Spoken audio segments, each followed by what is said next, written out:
une fois félicitations wala congratulations comme disent Merci. les Anglais. Alors ba léegi sax du ñu sori média yi Abdoulaye Mbow dama fi jot wala boog dama yor sama kanam nii benn bataaxal boo xam ne waa CNRA ñoo ko bind jëmale ko ci monsieur Moustapha Diop directeur général Walf TV ñu ne observation du CNRA suite aux propos irrespectueux à l'endroit d'une institution de la République diffusée par Walf TV. Monsieur le directeur général, Walf TV a diffusé dernièrement des propos d'une rare violence à l'endroit du président de la République. Walf TV, en servant de tribune à monsieur Cheikh Bara Ndiaye pour tenir des propos irrespectueux et irrévérencieux à l'endroit du chef de l'État, a violé la réglementation. Selon l'article 56 de la loi portant code de la presse, la liberté de presse s'exerce dans le respect de l'éthique, de la déontologie et des lois et règlements en vigueur. Il est également indiqué à l'article 12 du cahier des charges relatif à l'établissement et à l'exploitation d'un service de télévision privé commercial que dans toutes les émissions, le concessionnaire doit veiller à ne pas porter atteinte aux institutions de la République. Le CNRA, conformément à sa mission de veiller au respect des institutions de la République dans les contenus audiovisuels et après en avoir délibéré en sa séance du 26 novembre 2025 en juin, la Walf TV de veiller à ce que des contenus de nature à porter atteinte au respect dû aux institutions ne soient plus diffusés. Le Conseil national de régulation de l'audiovisuel appelle Walf TV à prendre les mesures appropriées pour se conformer à la présente observation.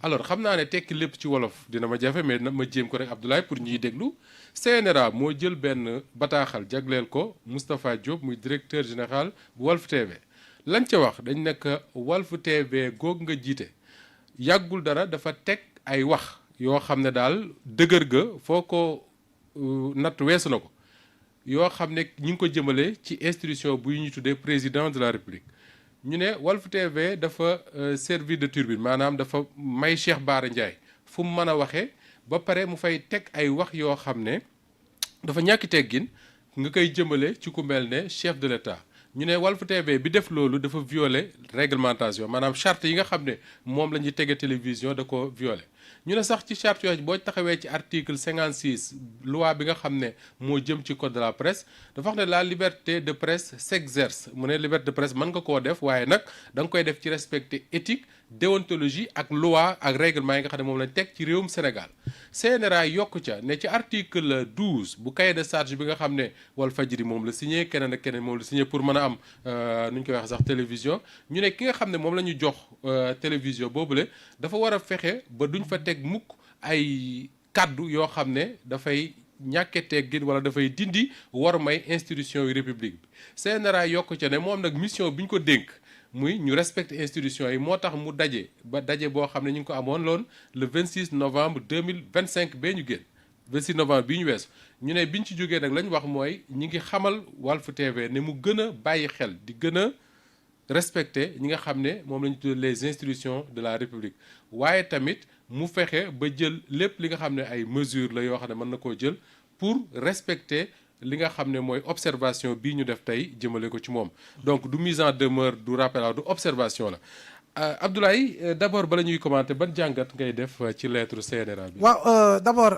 dañuy fàttali une chose boo xam ne defe naa ñu ñëpp ko partagé mooy déjà jox cër ak worma bi nga xam ne moo war si ñi nga xam ne ñoo nekk foofu nga xam ne moo di CNRA. prendre acte d'abord voilà prendre acte. d'accord ak ki nga xam ne moo di doyen Mamadou Omar Ndiaye. ak équipe bu fa nekk. mais ay la woon du ma remettre en cause li nga xam mooy liggéeyu régulation bi nga xam ne CNRA war na ko mën a def mais jàpp naa ni am na loo xam ne yéexite la si sama gis-gis. dafa yéexite la si sama gis-gis par rapport lu bari loo xam ne jot na fee jaar wala lu bari loo xam ne ñu ngi koy dégg si yeneen canaux de diffusion yoo xam ne tuddul Walf waaye am na neneen nu mu tudd.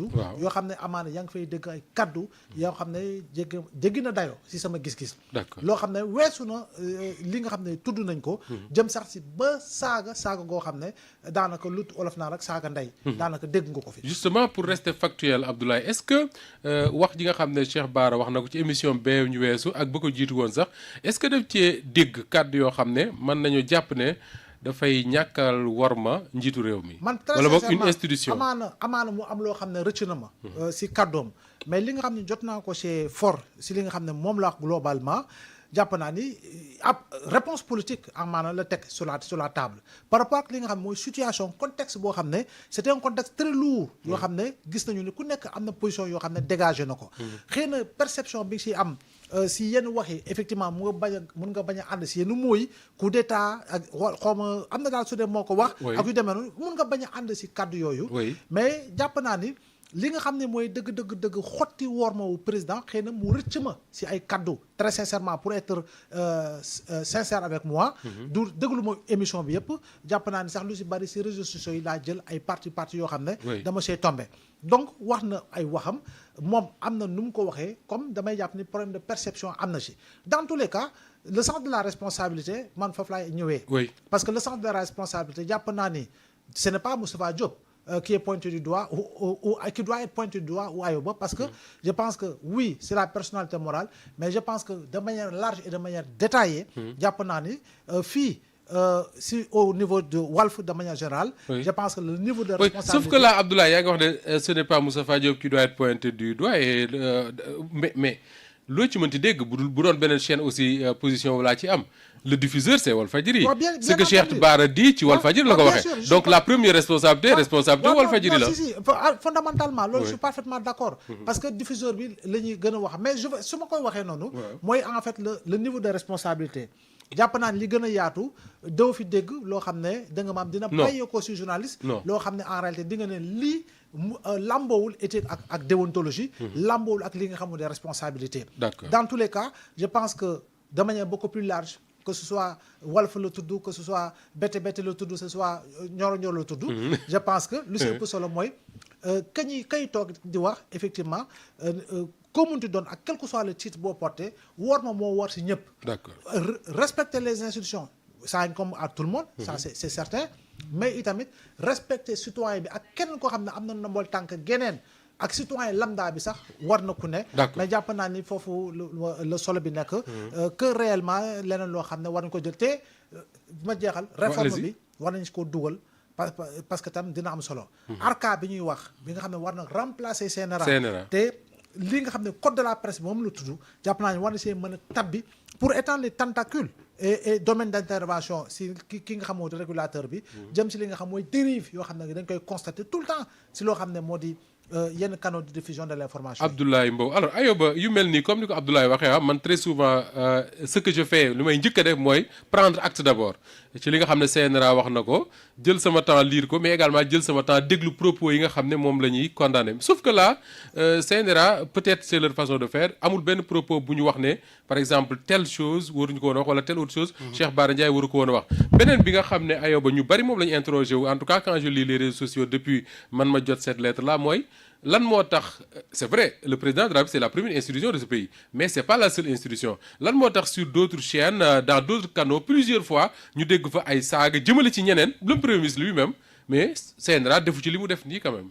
oui comme point bi nga njëkk a soulever mooy pour man communiqué bi dafa desee clair. maanaam joxoñ nga baaraamu tuura d'abord Walfadjri après nga.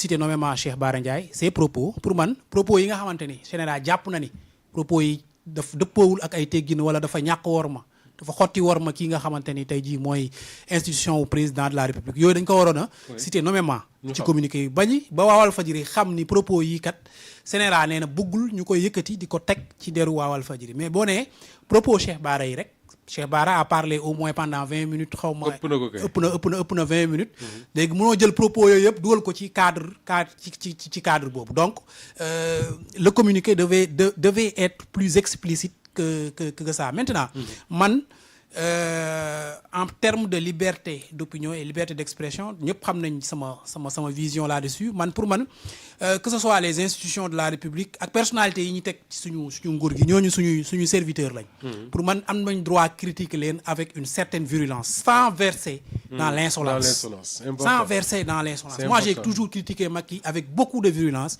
mais mosuma yegg ci yëkkati ay kàddu saaga ko wala ma dugg ci ay vie privée loolu mosul am moom loolu pour man loolu c'est un fait waruñu dox suñu digganteeg ñuy critiquer même parfois violemment nos chefs d'État nos chefs de gouvernement et cetera parce que parce que ñun ñoo tànn démocratie en plus. waaw tànn liberté en plus. et dans d'autres cieux chef d'État yi dañuy dégg lu nekk.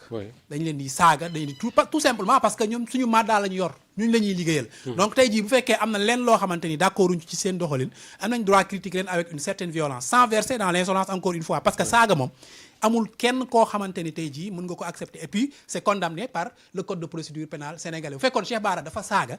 tey jii yoon dafay dal ci kaw. question boobu laa doon bëgg a laajaat. d'ailleurs Cheikh Bara c'est un justiciable comme tous les autres. même bu fekkee député la su fekkee ne wax na loo xam ne dafa xaawi war may njiitu réew mi. mais yoon dafa war na dal ci kawam. et puis en cas d'insulte sax flagrant délit lay doon. jarul sax ñuy dem assemblée nationale di yëkkati li nga xamante ne mooy mbalaanu kiiraayam. donc du moment que saagawul dafa doon critiquer. donc mun nañ ko jàppee peut-être dans le cadre purement politique boo xamante ni tey jii ñaari camp la yoo xamante ni dañoo nekk en conflit politique. léegi ñenn ñi di peut-être xastanteeg ak ñenn ñi bu fekkee mun nañ ko jàppee noonu dans tous les cas. pour man c'est la liberté d'opinion qui doit primer sur nu mu tuddati la façon de faire de gendarme. sur les médias. après comme ni ko waxee Abdoulaye fàttali ko noonu. dans d'autres plateaux yëkkati nañ fa ay kàddu yu ñaaw a ñaaw teg ko ci bopp premier ministre nga xamante ni mooy incarné premier ministre au Sénégal muy Ousmane Sonko. Le Sénégal n'a pas pour autant fait un communiqué pour observer ou pour mettre en demeure kàddu yu ci kàddu yooyu nga xamante ne tey jii amoon na ci kàddu ci plateau yooyu. et ça peut être vu comme du 2 poids 2 mesures. Après certains me diront que le premier ministre n'est pas une institution mais il incarne quand même le chef de l'institution gouvernement parce que boo jëlee suñu constitution dañu ne institution yi nga xamante ni moom moo am ci république mooy président de la république. Le gouvernement l'assemblée nationale. Les cours et tribunaux conseil constitutionnel. ki jiite gouvernement bi bu fekkee moom moo jiite gouvernement bi institution donc dañ ko war a jox cër boobu nga xamante ni mooy institution gouvernement bi moom la yellool mais gis nañ ni à chaque fois buñ ko attaqué ci yenn yi Sénégal tamit du wax dara maintenant nag mënuñu fi teg aussi d'un autre point mënuñu fi teg un gendarme de l'audiovisuel. Après pour que mu nekk fii rek di constater wala di tëdd di nelaw ils ont le droit pour man di lijjanti li nga xamante ni tey jii mooy xew comme dérive sur les plateaux TV mais pour man fi ñu ko teg pour man lañ ko warul teg mooy diw wax na lu mu warul wax kii nga xamante ni mooy président pour man le contenu on doit être plus exigeant sur le contenu. mooy télévision yi li ñuy diffuser chaque jour. ndax dëppoo na ak dëgg. d'abord. parce que tu vas en France une chaîne comme CNews. ils sont mis en demeure par exemple presque chaque mois parce que par CSA. à cause de l'émission de Pascal tout simplement parce que dañoo jàpp ni contenu bi. dëppoowul tey jii ak réalité yi nga xamante ni moom mooy am parce que dañuy cibler yenn saa benn communauté surtout les musulmans. et les migrants. pour man CNRA ci yooyu la gën a appesantir que ay kàddu yoo xamante ni yu ñagas la ñu ngi koy jël di ko teg ci kaw premier ministre wala ñu ngi koy jël di ko teg ci kaw président de la République. Abdoulaye li awee bu wax lu am solo la parce que du premier ministre rek plusieurs fois ay sénégalais dañuy dégg ñuy ci plateau télé sax ay ñaari nit di jàkkaarloo di waxante yu bon di xawante ay sutura et tout mais CNRA très souvent day enfin yu ci bari day noppi ci yooyu. waaw te gis nga yooyu nag ñu bëgg amaana tuutil. jàpp naa ni yooyu mooy les véritables dérives yi nga xam ne ñu koy constater et parce que wax naa la sànq si Cheikh Bara mun nga bañ a d'accord si ay mots. parce que xam nga wax naa la waxuma dégguma saaga mais si ay mots mun nga bañ a d'accord ni mot bi wala mot bële mun nga si bañ a d'accord si li nga xam ne utiliser na ko mais très sincèrement lu ngay gis des fois l'apologie de la violence verbale da ngay gis l'apologie des insultes da nga ko fiy gis yaa ngi dégg l'apologie de la haine envers une personne da nga ko fiy gis te jàpp naa ni Moussa Ba gis nga yooyu nag mooy lii raam mooy jëm si ñag ba donc si yooyu nag la ñu war a gën a jël ay mesures idoines drastiques que dëgg maam loo xam ne en réalité scène politique la contexte politique la nit ki yëkkati na kàddu xëy na comme ni ma la ko waxee di nga d'accord si mot bi wala bañ a d'accord si ni mu waxee léeg-léeg et cetera mais jàpp naa ni leneen lu ñuy gis moo gën a ci doy waar da ngay gis koo xam ne daanaka saay bu toogee émission moom benn cible am quel que soit par ailleurs sujet bu ñu nga xam ne dañ koy yëkkati gis nga ñenn ñi nga xam ne nekk bitim réew ñu leen di invité ñuy wax ci à travers yenn canaux yi gis nga ñuy wax effectivement ak lu ñuy bind nu muy gravé par moment jëmale ko si li nga xam ne mooy en réalité apologie de la haine boo xam ne ñu ko fiy def donc pour man yooyu war nañ ko jël à bras le corps si li nga xam mooy régulateur bi lu mu war a liggéey mais y a un autre problème mais tey jii nii li soxal les professionnels de l'information de la communication ana seen procureur ak seen ay juge xanaa c'est pas le correct tey jii correct anamu le correct est sombre parce que amatul moyen gis nga le président Thior annoncé woon na fi ñoom seen bureau tëj na lu tax amatuñu moyen mais Moustapha ki nga xam mooy sa procureur mooy sa juge boo joxoo ko moyen pour mu liggéey mais c'est problématique. c'est problématique d'ailleurs loolu moo tax les cartes presse sax ba léegi kenn mënu ko. oui parce que commission amatul xaalis parce que doo am CRUS correct amul. CRUS correct amul. j'ai parlé avec Daouda Mine l'autre jour di ko interpellé sur ça mu ne ma en fait du problème xaalis sax du problème moyen c'est que correct moom moo fonctionné tout. oui parce que correct moo la jox amul CRUS correct kenn mënu la defaral carte. exactement alors ñu dem université bu Dakar. parce que defe naa ne ba léegi ñoom it ñi ngay am ay jafe-jafe bi ci mujj mooy tey jii ci suba ña ngay jàkkaarloo ak alkaati yi di sànnante xeer ak grenade lacrymogène ci université sax ba lañ ci waxtaan